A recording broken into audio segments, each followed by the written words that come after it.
So let's begin exciting. Actually, say ko, Lord, parang, paano ba to? Paano ba natin to, ano? Ano ba ang emphasis of your voice tonight? Anyway, it's not far from what he's been saying to us the whole time. So, Father God, we thank you that, Lord, again, we are going to, again, partake of your word, and we know that it will change our lives forever. We thank you, Lord, that even though we heard some of the topics that we're going to again discuss tonight, we know that you will illuminate it in our hearts, Lord, that as it is illuminated in our hearts, we will illuminate, Lord, that we will be light to this world, to this very dark world, that they will see us, Lord, that we are not fearful because we know our position in you. We are your sons, we are your daughters, and therefore we are blessed to be a blessing. We thank you, Lord, for your Son Jesus that continues to open our eyes, the truth that indeed we are blessed. Indeed, in this life we are saved, we are protected, and we are meant to live this life to the full and to live the extravagant life. Thank you, Father. Thank you, Lord. In Jesus' name, Amen. My law will teach you. So, basahin natin yung ano, no? Let's just read the account, the one page, kasi it's really good, ano, by the one page article by Pastor Ellis. Sabi niya, the law points to Jesus because Jesus actually is the fulfillment of the law. Nobody can fulfill the law, not you, not I, because it is so perfect, you cannot fulfill it. Sabi nga gano'n ni Lord, di ba? Yung perfection actually na iniisip natin, it's not the standard of God. Kasi di ba sabi niya gano'n, even di ba ang adultery is when you commit adultery physically. But in the eyes of God, you commit adultery when you look at a woman in a certain way. So, parang who can fulfill the law? And even if you're angry at your brother, that's also murder. So who can fulfill it? So the reason why the law was given to mankind is that for them to realize that they cannot save themselves. It is only Jesus. Okay, so but before that, the pasadahan natin imagine you have a clumsy servant. Ito yung sinasabi ni Ella. But as soon as you give him something to do, the trouble begins. He spills the soup, he smashes a vase, he tumbles down the stairs and breaks his leg. Actually, without the law or without all these demands, everything will be okay. Di ba? For example, wala namang law na do not enter itong street na to.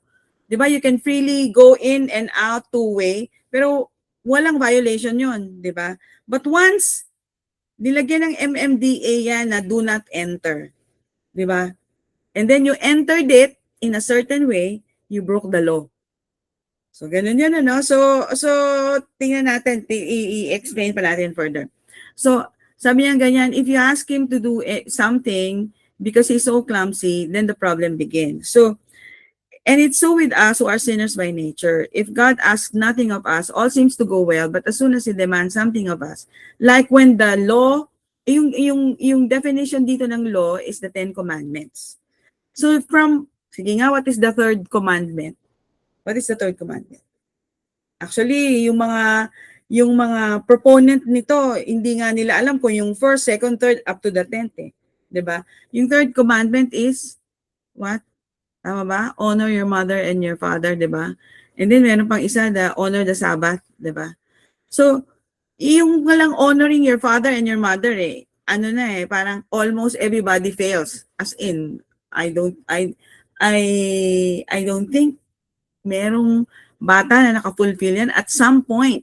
'Di ba nagdabog yan, nagbulakbol yan. So doon pa lang wala na 'di ba? So hindi parang very light pa nga yun So pagdating doon sa dulo, which are the parang yung mga gross sins, lalo na, 'di ba? So ito yung problema. So but what does God's law teach us? Only one thing and one thing only. The law reveals that you cannot do it. The law, because if you can do it, then hindi na dapat pinadala si Jesus. Kasi kaya mo naman pala. 'Di ba? So obviously, hindi natin kaya na magpakabait on our own, na sundin ang batas on our own, 'di ba?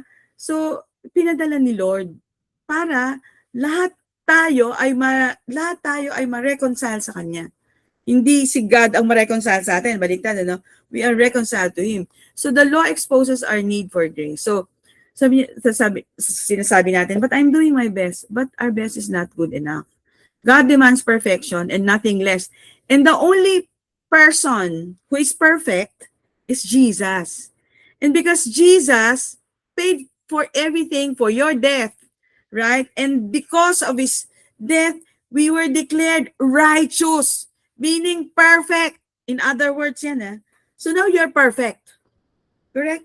So kahit na clumsy ka pa, you are perfect. Pero ano to kasi tanong to na ano, so paano kung nag-break ka ng law? Eh di syempre may consequence yan, di ba?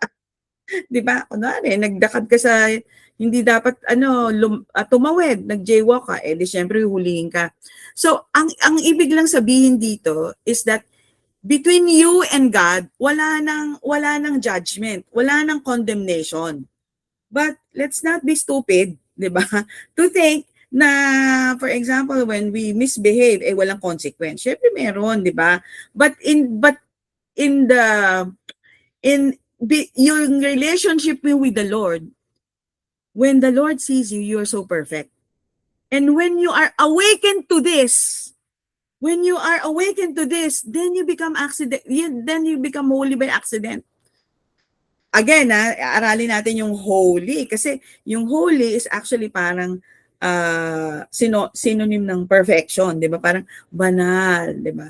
Anyway, sabi nga na ni Lord, be perfect as your Father in heaven is perfect. Perfection is what the law demands. But since Jesus fulfilled the law on your behalf, then you are perfect. So either you must be perfect or have a high priest who is perfect for you, because the Lord Jesus, who is your high priest, is perfect, first perfect, then you passed. So in the eyes of the Lord, you passed with flying colors, right? So we have a high priest who perfectly fits our need in Hebrews 7:26. In John 1:17 in the Mere Translation, okay, dito, mas maintindihan natin to.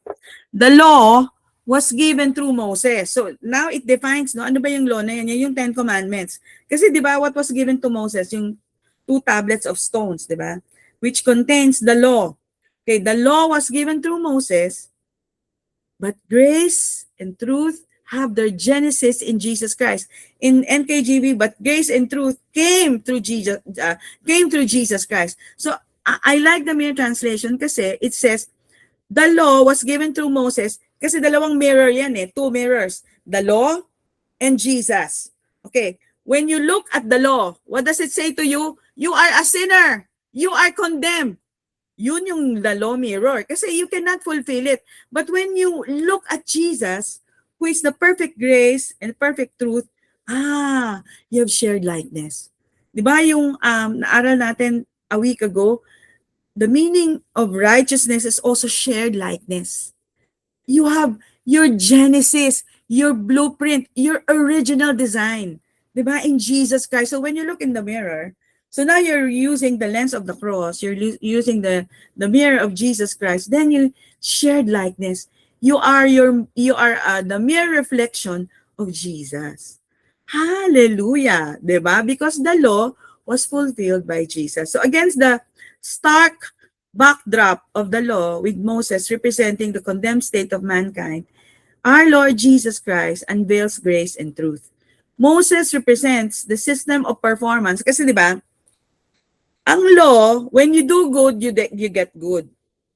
But when you do bad, you get bad. But with the Lord, despite all of the things that you did, correct?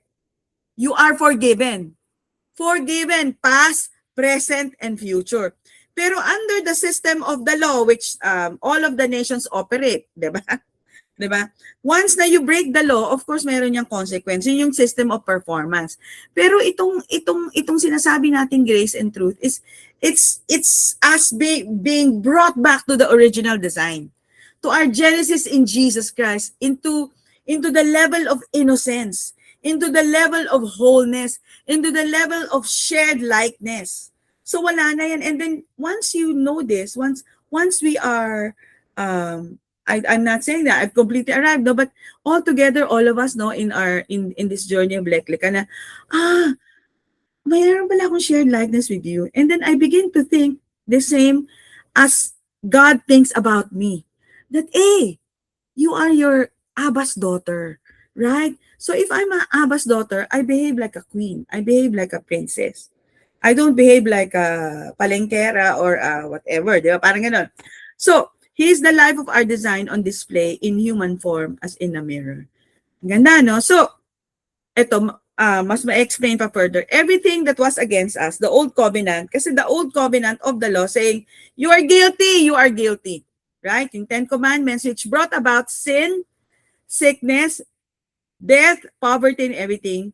But praise the Lord, it was nailed to the cross and rendered powerless when Jesus was hanged on the cross and said, it is finished. His blood has forgiven all our sins. In 2 Corinthians 5:21, it says, He who knew no sin became sin so that in Him we might become the shared likeness of God. Hallelujah. He who knew no sin became sin so that in Him we might become the righteousness of God. Hallelujah. In the Old Testament, so diba, they bring sacrifices and then the priest actually lay hands on the lamb, diba? So the lamb, it should be a perfect lamb, right? It should be a perfect lamb. And then hindi ito priest, ito yung tayo. And then you lay your hands on the lamb. And there's exchange, divine exchange. So our sins are being transferred to the lamb. So that's what happened on the cross. All our sins were put on the body of the Lord Jesus Christ so that we might become the righteousness, the shared likeness of God. Hallelujah. So powerful. And this is one of the truths that should set us free. Right? So that we might live a life extravagantly na, hindi na natin inaano na, am I breaking it? Am I breaking this law? No more na. Right? No more na, because the Holy Spirit will teach you, because you're so aware that the Holy Spirit is in you, the Holy Spirit will teach you all things that pertains to life and godliness. Hallelujah. You will you will na, anak, parang ano ka doon, parang medyo hindi ka on point doon, 'di ba? Revise natin. Pero wala nang condemnation, 'di ba? Wala nang condemnation. Anyway, tingnan pa natin itong importanteng component, no? Kasi ito yung we've been discussing yung the only tie to sickness, to death is actually our sin consciousness. Sin, 'di ba, define natin is hamartia. In other words, it is actually our distorted mindset. Okay? So ang sinasabi sa 1 Corinthians 15:56, ano yung distorted mindset? That you are sick, that you are poor, that you are matampuhin. Ganito ako talaga. Ganito, ganyan, inaapi ako, ganyan. O, distorted mindset yan. Okay. The sting of death is sin. Distorted mindset. Sting. Ano yung sting? Pag clinic mo itong interlinear, actually, itong Kentron, it is actually poison. So the poison of death is sin. So ano yung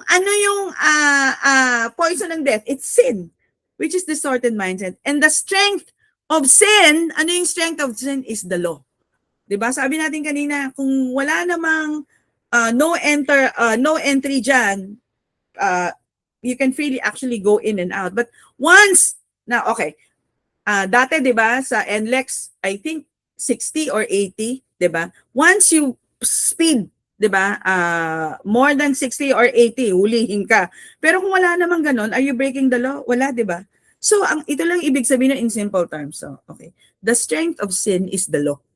It is the law. It is the what makes it powerful is the law, yung sin. So, ibig sabihin ng nito, for us to live a life of wholeness, wala ka na dapat law consciousness. Okay, wala ka na dapat na, kaya nga sabi ni George Michael, 'di ba? Guilty feelings got no rhythm. Pag nagigilty ka at kumakain ka ng cake Ayan. The strength of sin is the law. For sure, tatabakan yan. Diba? So, eat it! Diba? Just eat it. Just eat it. Just eat it. So, yon, diba? So, and then, itakbo mo na lang yan, diba? Later. Or, basta, don't be guilty. Because being guilty actually is associated with sin consciousness. Okay, because, ito tayo before. We were so steep in the law, we're so low conscious, we're so sin conscious. We were raised in deep faith, yet shaped by fear, performance, and comparison. So bakit kaya siya binibless ako hindi? Di ba? Ganun, ano? Spent decades chasing the call of God. Pero parang, ano ba yung calling ni Lord sa akin? Ganyan. Di ba? True? Only to find ourselves so exhausted, burnt out, disillusioned, and empty. Diba, meron ka pang ano na, mga tanong na, why am I here? Mga ganyan. Di ba, may mga libro pang ganyan. While this is what the Lord's will for you and I. The will of the Lord for you is for His life to be lived out in you. So wala na yung, Lord, ano ba yung will mo sa akin? Ang will ni Lord is for His life to overflow out of you. What a lovely life we live, awakening the incorruptible seed in everyone. Ganda, no? This is the life. This is Leklika, the extravagant life. Then, what followed no, was not a loss of faith, but a radical recentering. So this is what is happening to us now, an unveiling of the gospel. So every Saturday, there's an unveiling of the gospel, as it was always meant to be experienced. The good news rooted in belonging, innocence, and love. Because the gospel is the gospel on earth, as it is in heaven. We are meant to live our lives here like heaven walking on earth. Diba? We're not waiting like when we die, we go to heaven. No. It is like heaven on earth. Everybody that you get in touch with, that you get connected to, is experiencing heaven. And all the more, you preach to them the gospel through your life. Hallelujah. So, God has prepared. Okay. Wala na, because Jesus has fulfilled the law, right? It is already settled. It is tetelestai. It is finished. God has prepared, even from the foundations of the world, a holy life for you and I. So pag sinabing holy, before, I was thinking, dapat talaga magpakabanal ako. Yung, meron pa nga, baka tumagos ka na sa langit niyan. Di ba? Yung parang linggo natin. God has prepared a holy life for you and I. But what is this holy life? Di ba? It is not a future life we will live one day for Him. It is not a future life we will live one day for Him. It is the life we live today. In Him. In Him. So, you know the word holy, look at this, no? Kinuha ko to sa, sa internet, but I think it's very, very important, lalo na yung etymology ng words, no? Yung holy originated from the Old English word halig, which means whole, healthy, uninjured, or entirely derived from the Proto-Germanic Hilagas, and it is closely related to whole. So yung holy life pala, God has prepared a whole, a healthy, uninjured, hallelujah, reflecting a sense of spiritual completeness, purity, and being set apart for a special divine purpose. His life lived out through us rather than moral goodness. So hindi yung moral goodness, kasi before we were defining it as moral goodness, no? So yung key etymological points is that yung root meaning is wholeness, being whole or sound, indicating a state of being undivided or complete. Set apart, functional meaning in both Germanic traditions and biblical context. The Hebrew is kadosh or kodesh. Holy implies being separated from common, everyday use, or sanctified, actually, in English, for a specific sacred purpose. So, Old English, halig, means holy, sacred, consecrated. Proto-Germanic, hilagas, meaning bringing health, whole.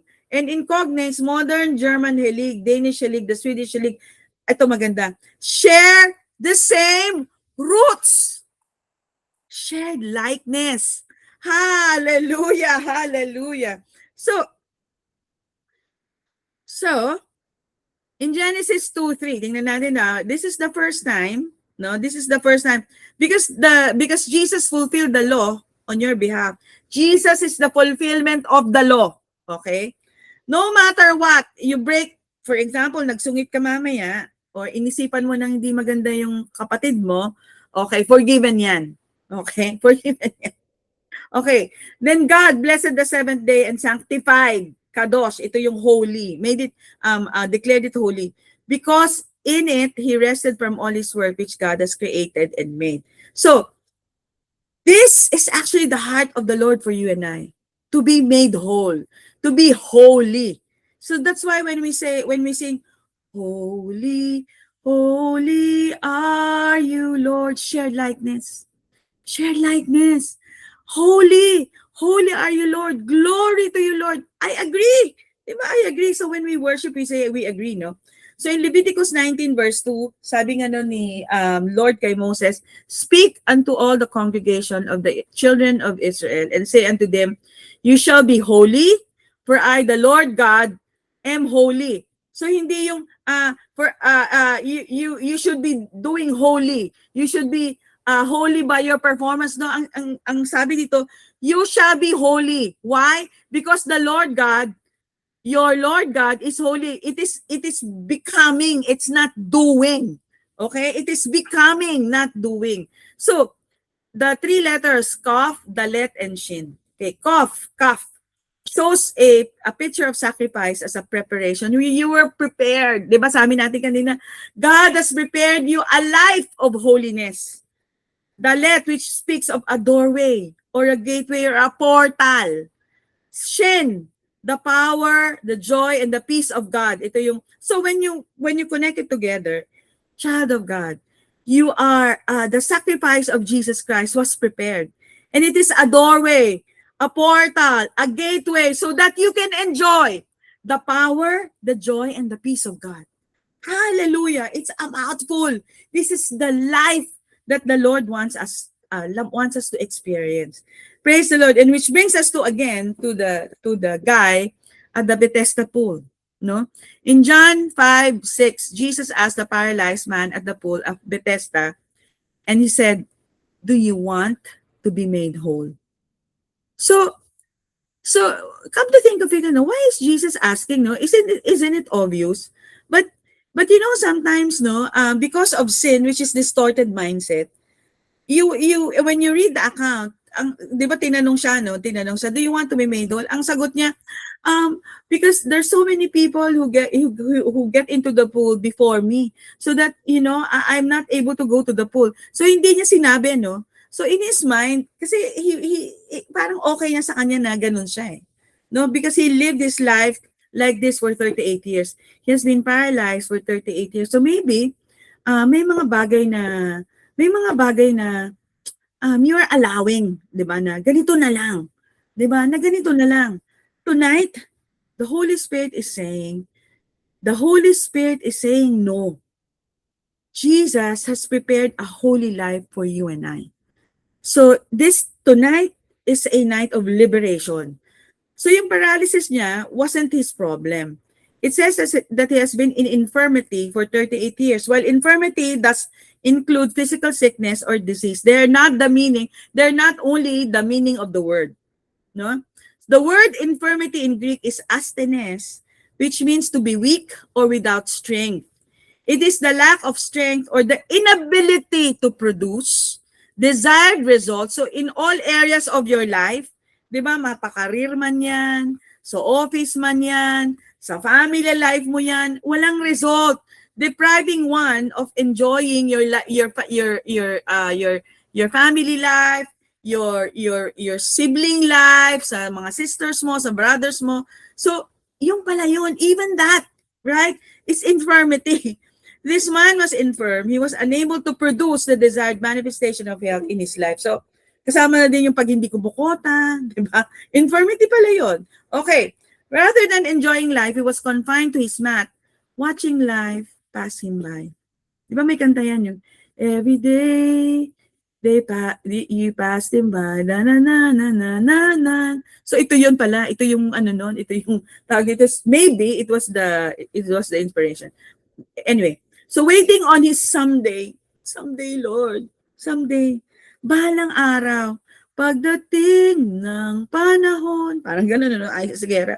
So, waiting for an angel to stir the waters and hoping that someone would help him get into the water before anyone else so that he might be healed. He wasn't the only one. It says a great number of blind, lame, and paralyzed were all awaiting the moving of the water. What a difficult, hopeless situation. Blind, lame, and paralyzed. The blind couldn't see if the waters were stirred. The lame would have difficulty being the first in the pool, and the paralyzed wouldn't be able to move at all. All these people were infirm. They were unable to produce the desired result of living the life abundantly. They were lying by the ship gate at the pool of Bethesda, which by the way means house of kindness. In Nehemiah 3 verse 1, it says, the ship gate was built near the tower of Hananel, which means God's favor or graciousness. This pool has established a reputation as a place for healing. And tradition stated that an angel would occasionally come down and stir the waters in the pool, and God's favor or graciousness would be available for the people, and the first one would get healed. But Jesus' question wasn't suggesting that there was something he needed to do or had failed to do to be healed. Our English translations do a poor job translating this verse. In Greek, the word well or healed is haggis, parang yung Pampers, haggis, meaning sound, pure, whole, healthy, normal. It is to be whole and healthy. And the word become is an aorist infinitive, meaning it's not a progressive becoming, but an already complete becoming, done and finished. And the Passion Translation has in its notes, it says, are you convinced that you are already made whole? So the Lord is asking you tonight, are you convinced that you are already made whole? Are you convinced, Joe, that you are whole? Hallelujah. And I say amen. Jesus was asking the man if he was ready to abandon how he has been seeing himself and simply be who he truly was, whole and healthy. Then he told him, rise, take up your bed and walk. In other words, rise up and live your life. And live the life I created you to live. Enjoy your abundant life. The word rise means to awaken from sleep or death. This man who had been afflicted for 38 years looked into the eyes of the master of wholeness, and he saw his shared likeness.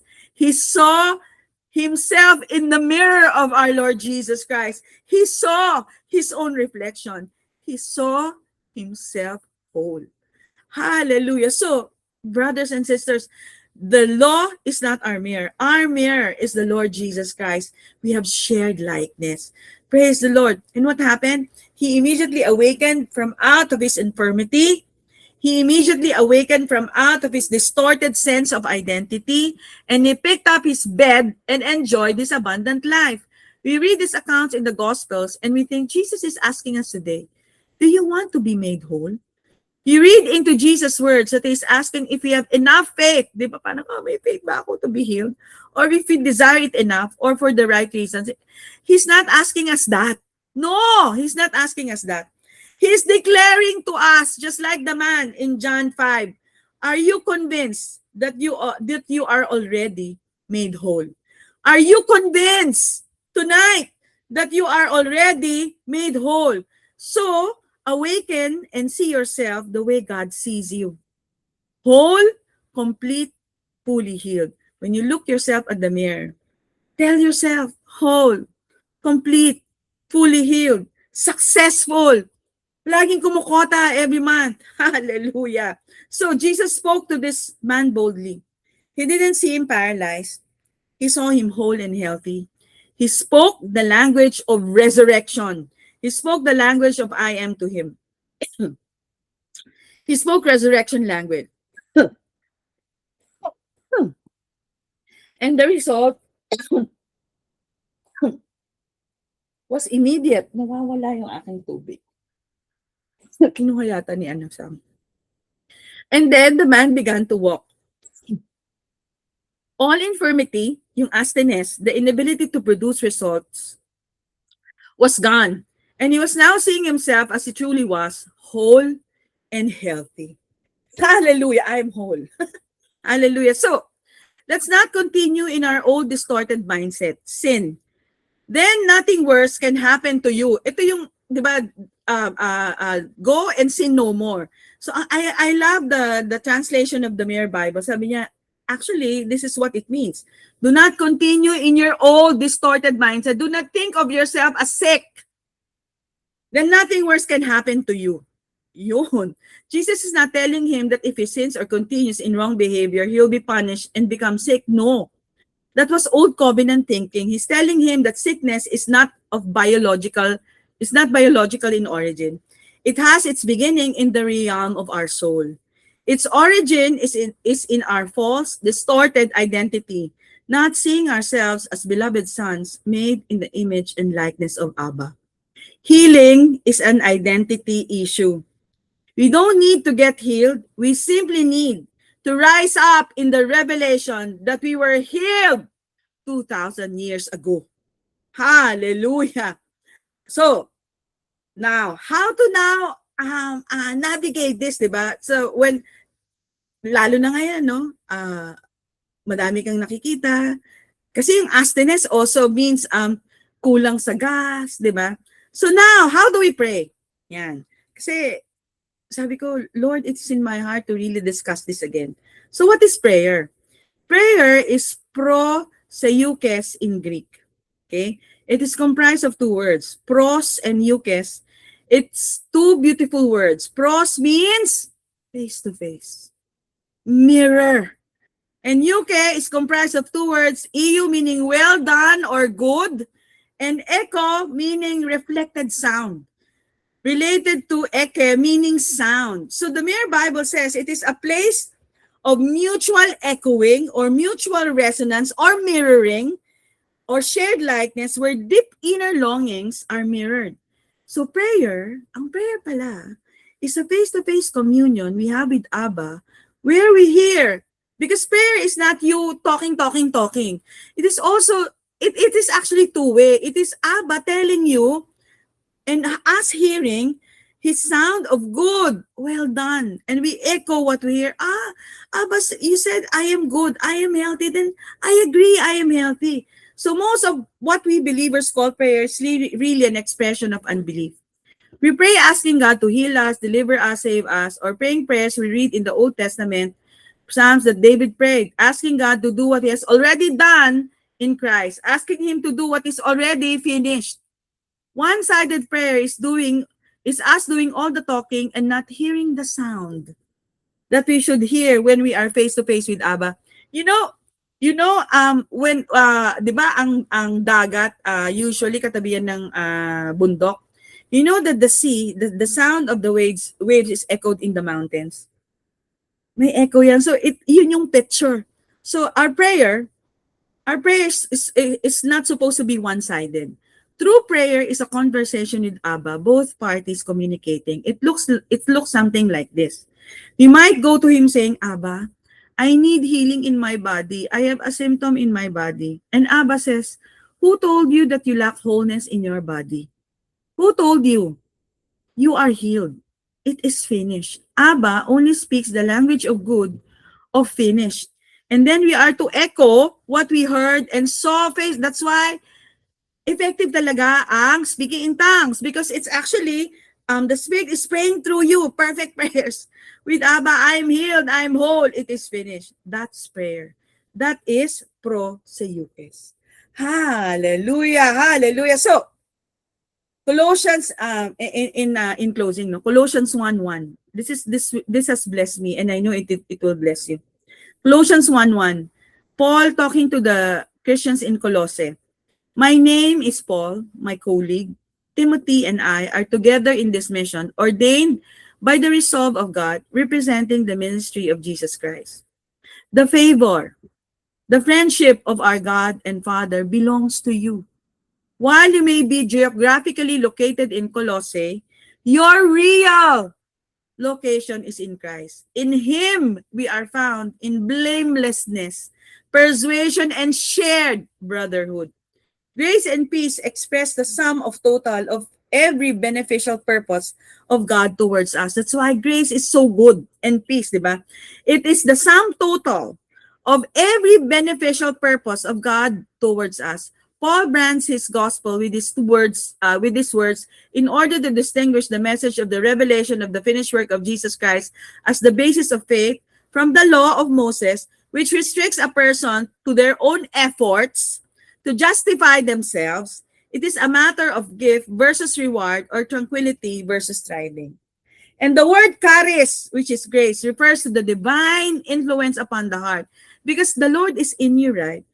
Here, there's now a divine influence upon the heart, that which affords joy, pleasure, delight, sweetness, charm, loveliness. And the word irene, which is peace, which means also friendship, meaning peace from aero to join, to be set at one again, in carpentry like the dovetail joint. So in Hebrew, it is shalom, di ba? Ang short niyan is sh, di ba? Peace, harmony, wholeness, completeness, prosperity, welfare, tranquility. Peace is a place of unhindered enjoyment of friendship beyond guilt, no more law, no more condemnation, suspicion, blame, or inferiority. So, child of God, this is our life now. We are freed from the curse of the law. We are free to live our life to the full. We are free to live our life in this lekleka in Christ. So because because Jesus Christ is in us, right? What to expect but to overflow. And so that, my dear sisters, is Jesus Christ is the fulfillment of the law. Praise the Lord. And we say, let it be according to His word. Praise the Lord. Now let's prepare our communion elements. Heavenly Father, we come before you with the humble hearts. As we partake this communion, we reflect on your holiness. Your word, Father, calls us to be holy, just as you are holy.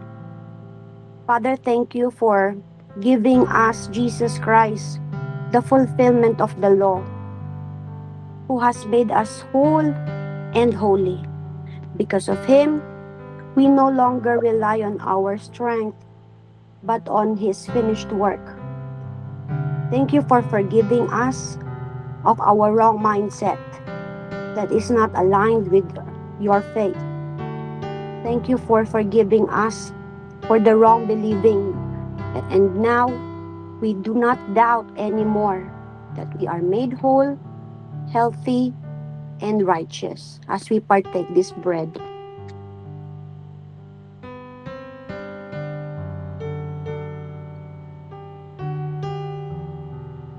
O God, help us to walk on the truth that we are already set apart for you. Continue to teach us to live with this kind of identity, not striving but abiding.